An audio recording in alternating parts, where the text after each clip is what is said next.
One thing I will say, and you might even be able to start the whole thing off with this, is that this game has changed my life, and I can honestly say that I'm not the man that I am today without the game of golf.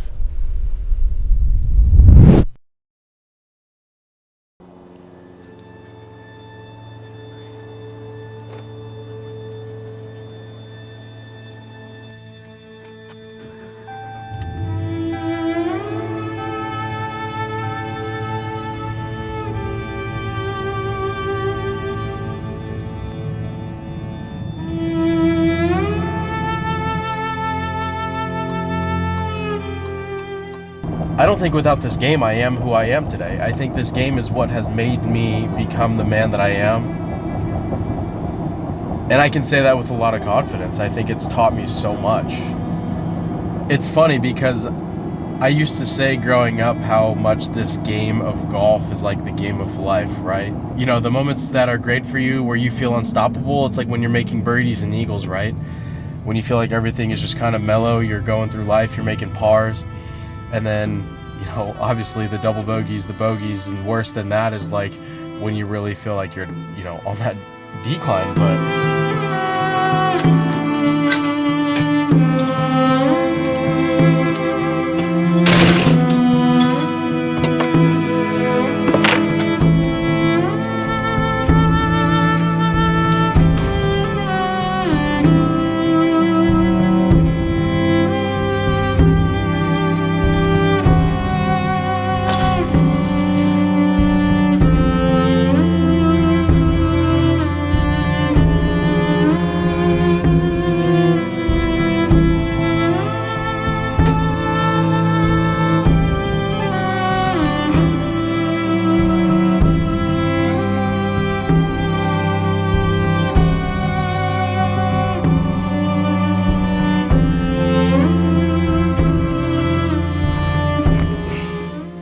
good. All right. My name is AJ I'm 23 years old, and I'm from Kansas City, Kansas.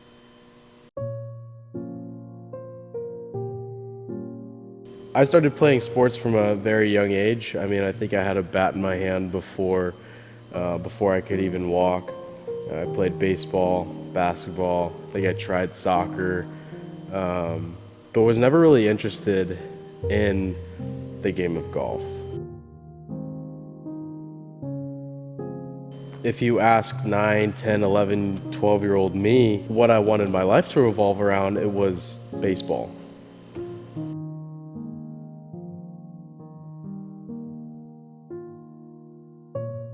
Growing up, I mean, I was basically born into sports. You know, my dad played professional baseball for 23 years. He got drafted the year before I was born, and then the year that I was born, he made his major league debut. And after his first few weeks in the major leagues, he never saw a day in the minor leagues again.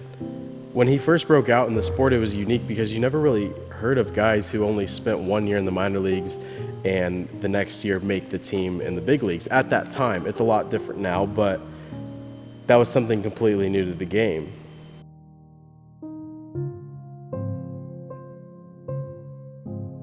You know, it wasn't until I was about 9 or 10 playing Little League, and I had, you know, people from different teams and from different areas coming over to watch, you know, what I thought was my baseball game, but a lot of people were there because, you know, they saw my dad in the crowd, and, you know, there would be times where he would have to actually leave the stands and come sit in our dugout so that way he didn't get bombarded.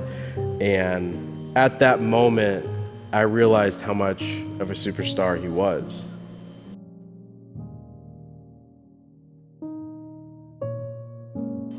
Right around that age of, you know, 13 or 14, that entry age, right before you get into high school, that's when him and I sat down and I looked him in the eyes and I was like, Dad, I don't think I want to play baseball anymore. I can honestly say that that was one of the hardest conversations I think I've ever had to have face to face with my dad. But the way that he responded to me was kind of like all right, son, it's all good. Whatever you want to do, I've got your back. You know, hearing a response like that, I didn't really know what to say. I was kind of like, All right, man. All right, then let's do this thing.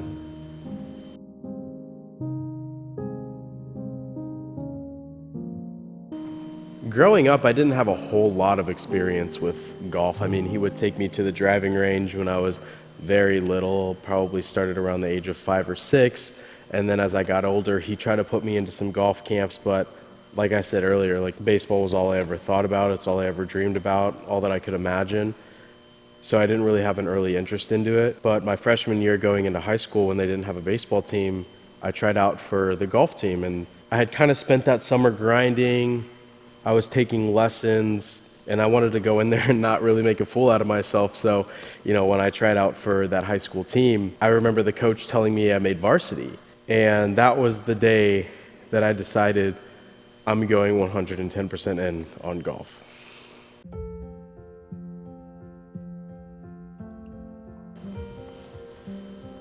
I played golf all through high school.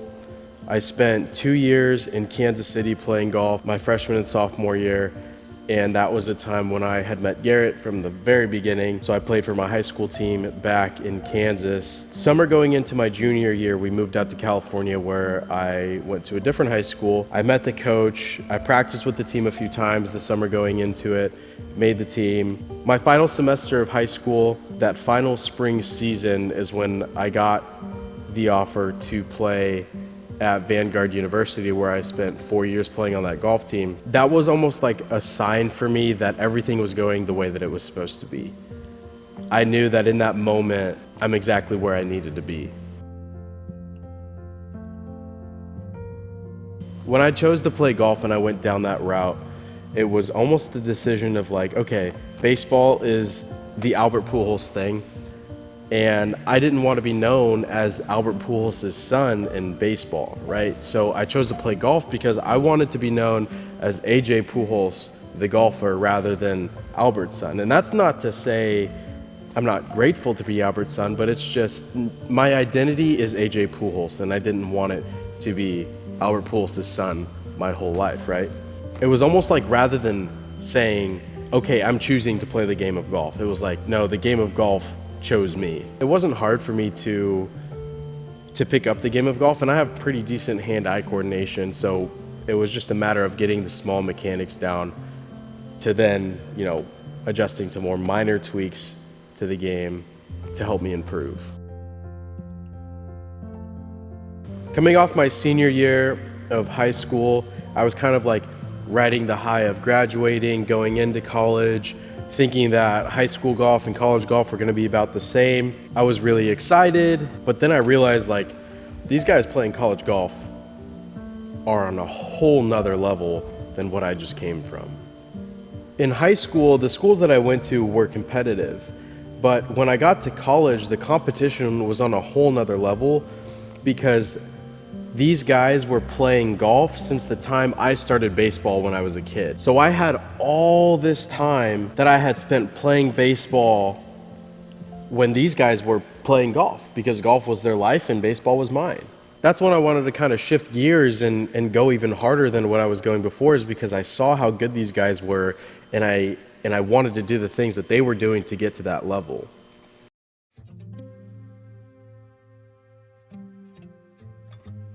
It's kind of funny how it all worked out looking back, because with as much work as I was putting in, it was almost like things started working backwards for me.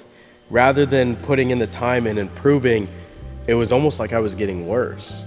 I mean, I'm the type of guy that would show up to practice 15 minutes before everybody and already start getting my reps in, and then I would be one of the last guys to leave because I wanted to put in the work. I wanted to show my coach that I wanted to be there to play.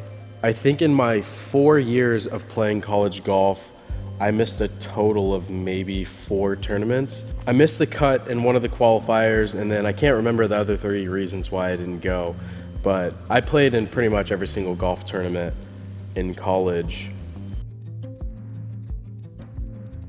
The summer going into my junior year, I had worked a lot on the mental side of my game, and when I started my junior year of college, both the fall and spring season, it was the best golf I had ever played. It was the most in tune with my game I think I had ever felt. And I can say At that point, I was so passionate about the game that that's all that I could live, eat, sleep, breathe.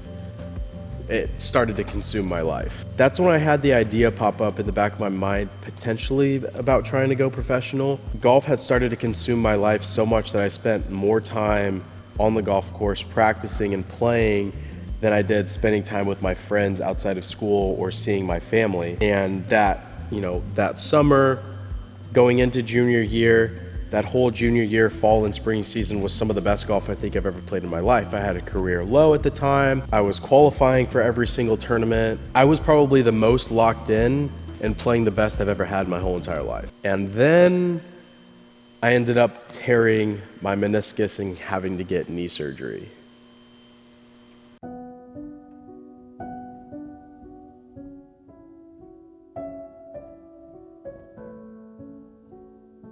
That season of my life was probably the hardest 5 to 6 months I think I've ever been through. I completely ruptured my meniscus, having to go in and get surgery to repair it. And then the doctor was telling me how I couldn't walk on it for a month, and nowhere in sight was I looking at swinging a golf club for at least 6 months after surgery. I always say, golf is like life. You make birdies, everything's going great. You make pars, everything's kind of just chilling. Then when you make the bogeys, the double bogeys and worse, that's when everything starts tanking. And that was the moment in my life where everything started tanking.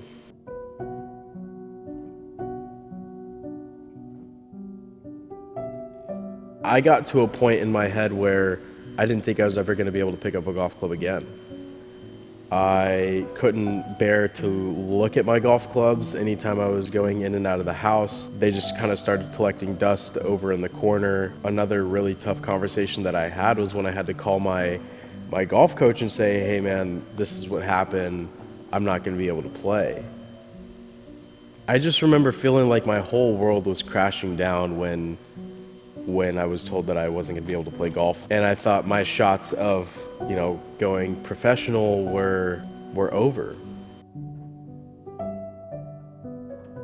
After months of not even touching my clubs and then making the decision to go back out there again to try and play, it was rough. I'm the type of golfer where if I don't play for a while and I lose that feeling, it's kind of hard to get it back until it clicks again. So my summer going into my senior year of college, I'm grinding and grinding and grinding. Every day I'm waking up and I'm going to the golf course and I want that feeling back. And I was really worried going into my senior year. I mean, coming off of one of the best years I've ever had playing college golf to now what could be a year of disasters for me, I really didn't know what was coming.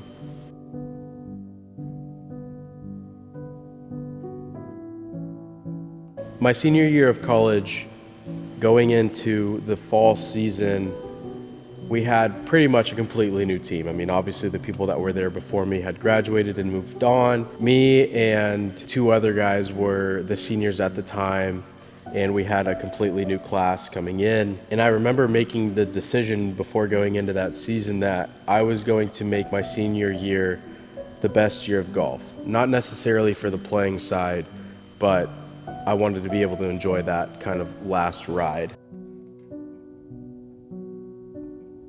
It wasn't up until that moment in my senior year where I really felt like I was able to enjoy the game.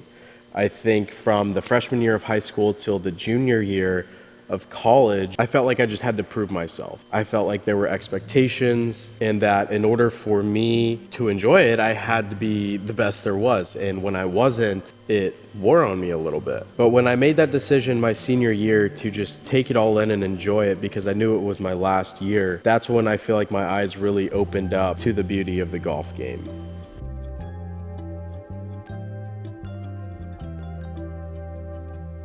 My senior year was the best year of golf, I can say, in all 8 years of playing competitively. I can say that that was my favorite team I ever played with. The team chemistry was there. I feel like we were all on the same wavelength, and that just helped us excel to be one of the most fun teams out on the golf course.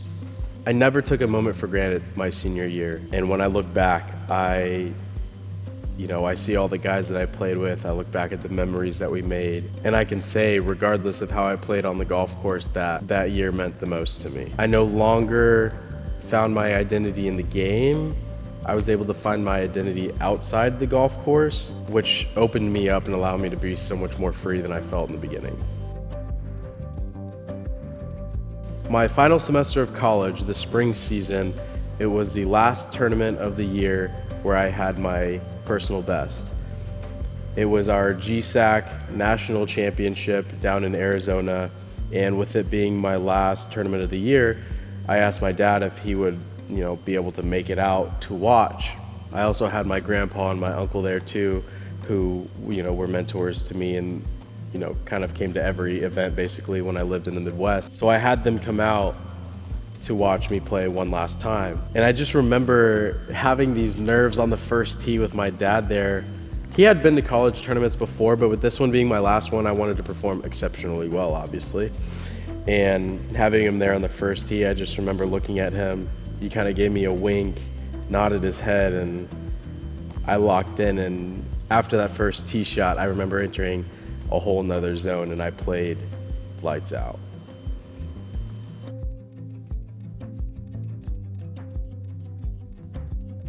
I can't tell you every single shot from that day. I just remember, bits and pieces here and there. There were a lot of moments where I blacked out because of how in the zone I was. And there were just huge chunks of that day that I was missing. But I remember making the turn after 9 and I was still bogey free, but I was under par. And I kind of looked at my dad and I was like, are you seeing this right now? This is pretty crazy. And, I kind of gave him knuckles as I was walking to the 10th tee, and he just told me, stay focused, stay locked in, let's go, let's get this done. So we got up to the 10th tee, and I grabbed driver, and as soon as I pulled it out, I was kind of let's put it away. I was hitting my irons well off the tees. I think I grabbed my 4-iron at the time, and I piped it down the middle, and it was exactly how I wanted to start the back 9. Number 10, I make par. I walk over to number 11, grab driver again, because it was a drivable par 4. Pipe my drive, put it close to the green, and I remember being so frustrated because I was 20 yards from the pen and I wasn't able to get it up and down for birdie because I had thinned it a little bit. It went past the hole and I missed the comebacker, but I made par, and I just kind of let that one go, moved on to the next. And for 3 or 4 holes in a row, I make pars. I was just fighting for those birdies. I wanted those birdies more than anything. And then we come up to a par 5, I make birdie. So at that point, I think I'm 2 under. And there's 3 holes left. And again, I'm just in another zone in my head, and I'm all right, just go up there and keep doing what you're doing all day. Number 16 was a par 3. It was 230 yards playing into the wind, and I didn't really have a club that went that far, but I had 4-iron, and I piped my 4-iron, and I end up getting it pin high, which, getting past that hole, if you made par on that hole that day, you were getting a shot or 2 on the field because it was playing exceptionally hard. So go on to 17. Short par 4. I remember piping my drive again right down the middle, and I hit this one about 10 or 15 feet, and I knock it in for birdie. So at that point, I'm 3 under, and I'm bogey free 3 under going into my final hole of my college career.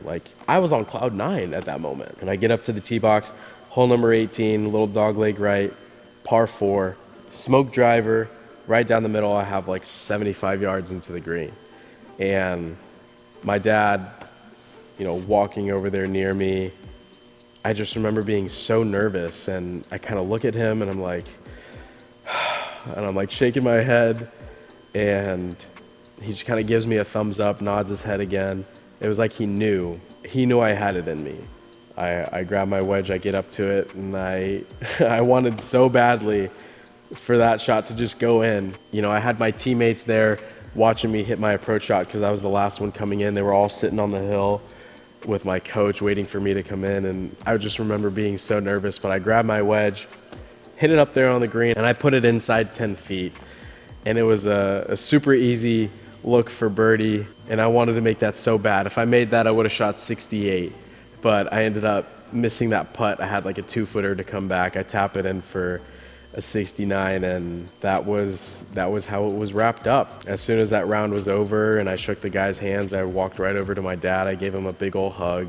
I thanked him for being there. My coach and my teammates came over to me with water bottles. They were throwing water bottles on me, which felt great because it was burning hot that day in Arizona. And yeah, that was the end of that journey. But looking back on it and reflecting on all those moments leading up to where I am today, I never thought I'd be here, not in a million years. Baseball, that's all I ever wanted to do, and then fell in love with the game of golf, and now this is all I've ever wanted to do. You know, this is all I ever want to do. I didn't think I'd be in a position to be able to play the game of golf, you know, with some of the coolest guys in the world and be able to travel and do it for YouTube. In the back of my mind, I still have the idea of going professional, or at least trying to go professional one day, to say that I gave it a chance, because I would regret not at least trying. So I think one day, whenever that day comes, I will give it a chance and try to do the professional tour route and have my dad right there with me alongside. There's still a lot that I got to work on before I get there, but there's definitely that dream of mine out there in the future. So we'll see. But for now, I'm enjoying exactly where I am. I know this is where I need to be. I'm enjoying every single moment of this ride, learning something new every single day, working with the best to ever do it in this industry. And I'm grateful for Good to be able to give me this opportunity to work alongside them, work with them, and be able to make a dream come true with playing a simple game that we all love. I want to go back one day and share this with my kids and share this with my grandkids and be able to show them the risks that I've taken and the things that I've been able to do, and be able to document that and share that with them. So this is such a special opportunity, and I'm forever grateful for this. But yeah, thank you to everyone who has helped me along the way with this journey, who has helped me get to this place where I am today. My mom and dad, for their love and support that they've given me for 23 years, all my coaches, my mentors, the leaders in my life, my girlfriend, my entire support group, who has, you know, helped me and seen me in some of my darkest times. But thank you to all of you, because without you, this wouldn't be possible. And I'm excited to just continue to write these chapters in my book of life. So thank you guys for giving me this time to share and open up and hearing me out on my journey. AJ Pujols, out.